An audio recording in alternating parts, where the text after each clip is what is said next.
3 défenseurs centraux, 2 excentrés, 3 milieux et 2 attaquants.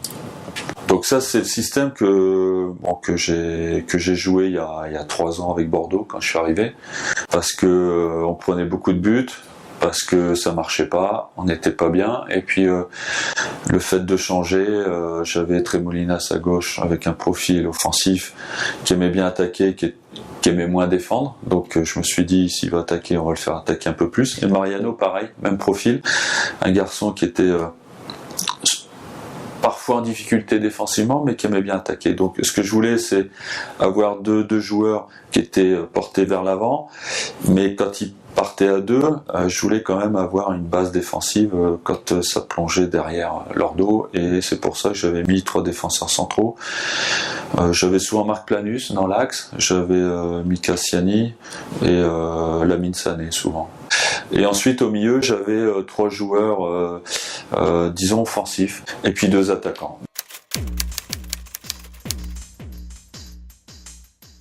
Ce qu'il faut savoir au départ, c'est que on joue en zone, c'est-à-dire qu'à l'époque, il y a longtemps, il y avait toujours 2 stoppers, un libéraux. Là, tout le monde joue en zone, c'est-à-dire que par rapport au ballon, c'est ça, on se déplace. Si le ballon est dans l'axe, on est tous dans l'axe par rapport à ce ballon-là, et on laisse de chaque côté une bande de 15 mètres. Quand ça commence à se déplacer ici avec l'adversaire, là on coulisse tous du même côté. La notion de zone, elle est importante parce que c'est un déplacement par rapport au ballon et pas par rapport à l'adversaire. C'est-à-dire qu'à un moment donné, quand tout le monde, je vais mettre mes 3 défenseurs ici, ici ça va coulisser. Même si l'adversaire a 3 joueurs ici, je m'en occupe pas. Moi, ce qui m'intéresse, c'est le ballon, et je demande à mes joueurs de s'occuper que du ballon. Mes attaquants, ils sont 2 dans l'axe. Ce que j'aime, c'est quand même qu'ils se mettent, surtout quand le ballon est en 6 mètres, c'est qu'ils fassent quand même quelques efforts pour contrarier leur relance. C'est-à-dire que quand le ballon est là, de ce côté-là, c'est de se mettre dans une position entre les deux pour empêcher quand même que le gardien qui ici donne avec le latéral gauche. Je passe à mes milieux. Quand le ballon est là, interdiction pour mes milieux d'aller sur le latéral adverse. C'est-à-dire que c'est pas à eux à y aller. J'ai expérimenté ça, mais je me suis aperçu que quand mon milieu droit allait par exemple sur le latéral gauche, il y avait beaucoup d'espace et ça me convenait pas. Donc les milieux, ils ont beaucoup de travail. Je trouve qu'aujourd'hui, il y a beaucoup d'équipes qui jouent avec 3 milieux. Donc je demandais à mes milieux, quand il y avait 2 défensifs et un numéro 10, de s'occuper de chacun son adversaire. Et quand ils étaient comme ça, je demandais même à mon numéro 6 ici d'aller chercher ici. C'est-à-dire les 3 milieux s'occupent des 3 milieux adverses. Ensuite, ce qui est plus compliqué, c'est par rapport à un latéral qui monte. Voilà comment je faisais, c'est-à-dire que si jamais il y avait un attaquant ici qui joue en 4-3-3, le problème qu'au départ, quand le latéral ici, il n'est pas attaqué puisque lui s'occupe de là, il va pas là, c'est qu'à un moment donné, quand il va passer la ligne, il va y avoir un transfert de l'excentré qui va aller chercher, mais tout en s'occupant du défenseur central côté droit pour qu'il aille sur le côté. Comme celui-là, il est plus avancé, c'est lui qui décide d'aller et lui s'adapte par rapport au déplacement de celui-là. C'est-à-dire qu'à un moment donné, ça va coulisser ici. Le défenseur central côté droit, il va venir ici côté ligne. Ici, on va coulisser. Même si un attaquant ici, on s'en occupe pas, on coulisse pour faire une douzaine de mètres ici d'intervalle. L'axe côté gauche, il vient dans cette position, et l'excentré, il vient couper ici pour avoir toujours 4 défenseurs. Mais la règle quand même, c'est d'avoir après, quand le ballon commence à aller vers notre camp, c'est d'avoir les 3 milieux qui soient pas très loin de nos défenseurs, évidemment les attaquants qui reviennent dans cette configuration comme ça. C'est-à-dire qu'après, évidemment, tout se resserre. Plus c'est serré entre les défenseurs et les milieux, moins c'est facile pour l'attaquant de décrocher. Et s'il décroche avec le ballon, il a déjà quelqu'un au cul. Et en plus, il a un adversaire qui peut venir le prendre en tenaille.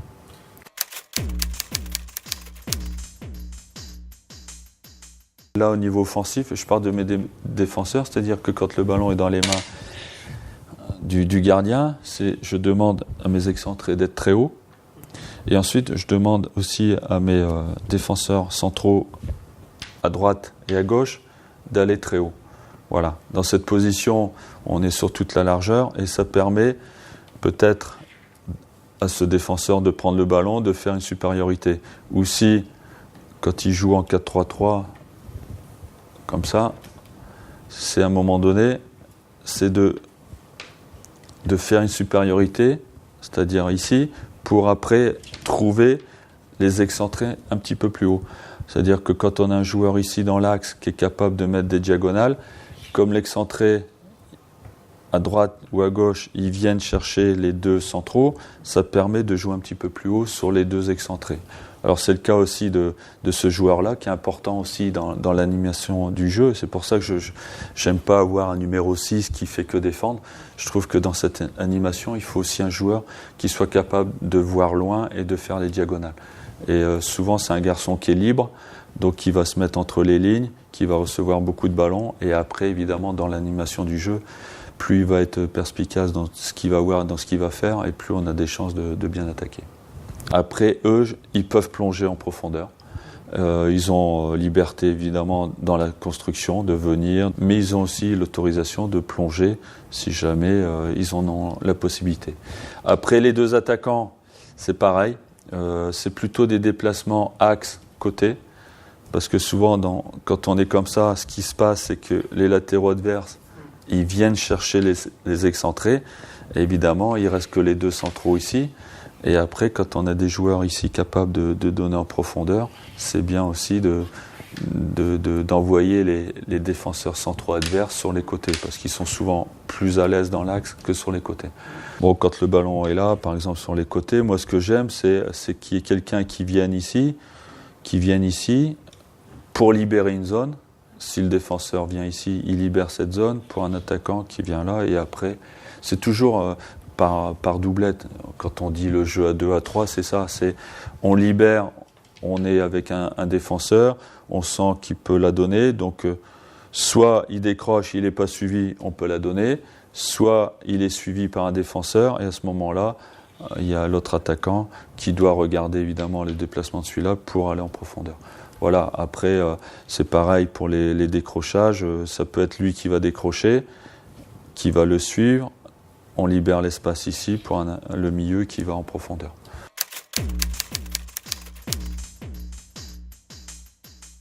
Ici, il faut quelqu'un qui commande dans l'axe, quelqu'un qui a du métier, qui va bien voir le jeu, parce que quand celui-là il va se déplacer, comme je vous l'ai montré tout à l'heure, il va falloir qu'il tilte vite.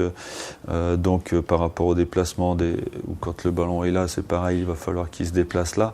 Donc quelqu'un qui parle beaucoup, qui a expérimenté. Moi, je jouais avec Marc Planus, qui avait vraiment le profil. Ensuite, quelqu'un qui est capable de faire des diagonales, parce que c'est un garçon qui a beaucoup de possibilités de trouver les excentrés quand ils sont hauts, donc un joueur qui est capable de voir loin. Après les deux centraux, des joueurs capables d'aller quand même assez vite, parce que c'est quand même des joueurs, autant les centraux, on dit c'est des gens qui peuvent jouer que dans l'axe, mais là on leur demande d'aller assez souvent sur les côtés, donc quand ils sont sur les côté droit ou côté gauche, il faut quand même qu'ils aient un peu de vitesse, parce que c'est souvent des attaquants rapides sur les côtés. Donc on leur demande quand même d'aller assez vite. Si on a deux joueurs ici qui sont lents, c'est quand même assez embêtant. Après les deux excentrés, celui-là et celui-là, comme je vous l'ai dit tout à l'heure, c'est des joueurs qui aiment attaquer, qui sont portés vers le but adverse. Voilà, c'est des joueurs qui sont capables de centrer beaucoup, et aussi de réfléchir par rapport à leur positionnement pour recevoir des ballons, soit des ballons longs, ou soit venir un petit par rapport à la position du ballon, soit ici pour recevoir les ballons un peu plus bas et après contre-attaquer, ou si les adversaires sont un petit peu plus loin, c'est de se placer pour recevoir des ballons longs, par exemple du défenseur central. Là, il faut de la vitesse. Il faut une capacité de bien centrer aussi. puis l'intelligence. Après, ce qu'on leur demande, c'est à l'opposé du ballon, quand le ballon est ici dans les pieds d'un adversaire et que tout le monde a coulissé, c'est de venir fermer ici, simplement. Voilà. Donc, après les trois milieux, moi j'aime bien des milieux qui jouent au ballon, qui sont, comme on disait à l'époque, des milieux tournants, qui sachent tout faire, défendre, attaquer, mais qui aiment le ballon, qui aiment recevoir.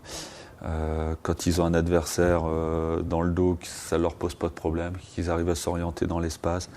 Pas simplement des joueurs qui sont bons quand ils ont l'espace devant eux, mais qui soient à l'aise aussi dans l'espace quand ils reçoivent des ballons de haut jeu. Donc là, il faut quand même une capacité de savoir faire ça, plus une bonne technique pour orienter le jeu. Et les deux attaquants, bon, l'idéal, c'est deux garçons qui prennent la profondeur. C'est des joueurs qui vont faire des appels axe-côté, donc il faut de la vitesse, et puis qui soient aussi à la réception des centres quand il y aura des centres à gauche et à droite. Mais après, on peut en avoir un sur deux qui soit plus en fixation, mais il en faut un absolument qui prenne la profondeur. Autrement, c'est un jeu qui va pas avoir de profondeur et ça sera pas bon. Donc deux rapides, c'est mieux qu'un seul.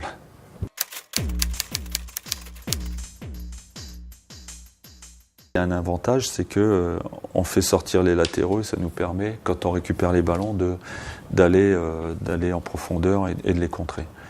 Les avantages de ce système, c'est qu'on est quand même 3 dans l'axe. Quand on prend beaucoup de buts, ça peut être un système qui est intéressant. On a beaucoup de densité dans l'axe. Quand on se fait transpercer dans l'axe, qu'on a par exemple 2 défenseurs centraux qui ne sont pas rapides ou qui ne sont pas très bons à la tête, et qu'on se fait transpercer ici, ça peut être une très bonne solution. Et je trouve qu'avec 3 défenseurs plus 3 milieux, quand on est un petit peu plus bas par exemple, et que l'adversaire attaque, c'est sûr que on se positionne comme ça. C'est sûr qu'après, pour trouver des combinaisons dans l'axe, c'est quand même beaucoup plus compliqué pour l'adversaire.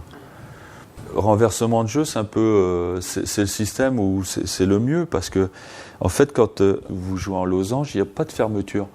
Quand vous jouez en 4-3-3, c'est compliqué aussi d'avoir une fermeture. Le seul système qui peut vraiment bien fermer, c'est quand on joue en 4-4-2 avec 2 excentrés. Là, c'est vrai que, de toute façon, quand le ballon est là, qu'on est là, la fermeture, elle se fait tout le temps par celui-là. Donc, c'est toujours celui-là qui vient.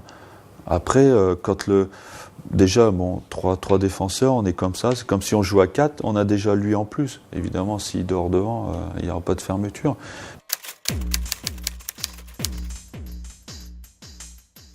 Tous les systèmes ont des avantages et des inconvénients. Donc l'inconvénient de ce système, c'est que, disons on peut jouer assez bas, parce que, en fait, le latéral est libre dans ce système. À partir du moment où, si on joue en 4-3-3, c'est sûr que si on joue comme ça, les latéraux adverses, ils sont pris, tandis que là, ils ne sont pas pris.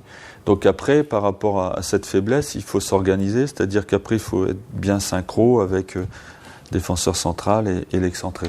Là, c'est le principal inconvénient, c'est-à-dire qu'on est obligé de jouer assez bas, à moins d'aller chercher le latéral très très haut, auquel cas c'est quand même suicidaire de demander à un défenseur central de venir dans le camp adverse, alors que le hors-jeu, en fait, il est là.